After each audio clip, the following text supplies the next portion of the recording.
Έχουμε τη δόκτωρο Ειρήνη Παφίτη, πρόεδρο Συνδέσμου Μητρικού Θυλασμού Δώρο Ζωής. Καλημέρα, καλώς ήρθατε. Καλημέρα. Έχουμε τον Παγκόσμιο Ταυτόχρονο Μητρικό Θυλασμό 2014 και με σύνθημα η συμμετοχή σας είναι σημαντική. Γιατί είναι σημαντική, πότε είναι αυτή η μέρα? Ευχαριστώ πρώτα για την πρόσκληση. Καλή σας μέρα. Αύριο για 8η συνεχόμενη χρονιά οργανώνεται στην Κύπρο από τον Παγκύπριο Συνδεσμό Μητρικού Θυλασμού Δώρο Ζωής ο ταυτόχρονος μητρικός θυλασμός. Αυτό θα γίνει σε όλες τις πόλεις Κύπρου, υπάρχουν κέντρα παντού και στόχος είναι, όπως λέει και το σύνθημα για φέτος, μια νίκη για όλη τη ζωή. Θεωρούμε ότι, και αυτό είναι αποδεδειγμένο και από διεθνείς έρευνες, ότι αν καταφέρει η κάθε μητέρα να φτάσει τους στόχους της όσον αφορά τον μητρικό θυλασμό, θα είναι μια νίκη για όλη τη ζωή τη δικιά της αλλά και του παιδιού της. Μάλιστα. Όσον αφορά την εκδήλωση, τελεί υπό την αιγίδα του Υπουργού Υγείας και της Εθνικής Επιτροπής Μητρικού Θυλασμού, η οποία στηρίζει όλες τις διάφορες εκδηλώσεις που θα γίνουν αυτό το μήνα, που έχει τεθεί ως ο μήνας μητρικού θυλασμού. Οι Κύπριες το συνηθίζουν να θυλάζουν?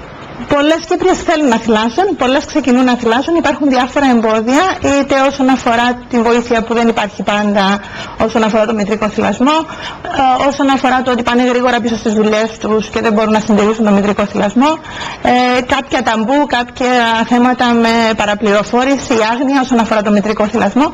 Και ο στόχος μας είναι να προσπαθήσουμε όσο περισσότεροι άτομα να γνωρίζουν για το μητρικό θυλασμό για να μπορέσουμε να στηρίξουμε την κάθε μητέρα. Ωραία. Και πείτε μας έτσι και μερικά tips γιατί να λέμε ναι στο μητρικό θυλασμό.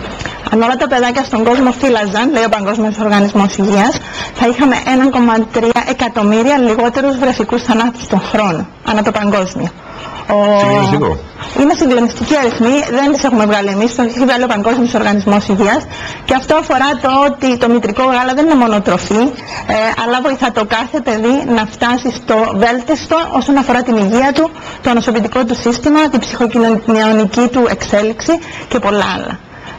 Θεωρώ ότι αυτός ο αριθμός από μόνος του είναι αρκετά συγκλονιστικός, παρόλο που υπάρχουν και πολλά άλλα όσον αφορά το ότι τα παιδιά που δεν θυλάζουν αρρωσταίνουν περισσότερο, οι μητέρες που δεν θυλάζουν έχουν περισσότερο η πιθανότητα να αναπτύξουν καρκίνο του μαστού.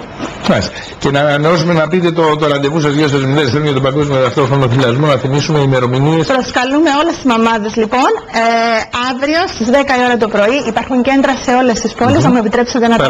Παρακαλώ. Στο Πανεπιστήμιο Λευκωσίας στη Λευκωσία, στη Λεμεσό στο Crown Plaza Hotel, στη Λάρνακα στα Med Schools, στο Ιναμόχωστο στο Δημαρχείο Παραλιμνίου και στην Πάφο στο Νοσοκομείο Ευαγγελισμός. Περιμένουμε όλες τις μαμάδες 10 η ώρα να έρθουν να θυλάσουμε μαζί. Ο θυλασμός είναι συμβολικός, αλλά το σημαντικό είναι να πούμε ναι όλοι μαζί στο θυλασμό, οπότε ευπρόσδεκτοι είναι και άτομα που απλά στηρίζουν τον μητρικό θυλασμό να έρθουμε μαζί για να κάνουμε μια νίκη για όλη τη ζωή το μητρικό θυλασμό. Πολύ ωραία, Δébορα. Σας ευχαριστώ πάρα πολύ. Να είστε καλά.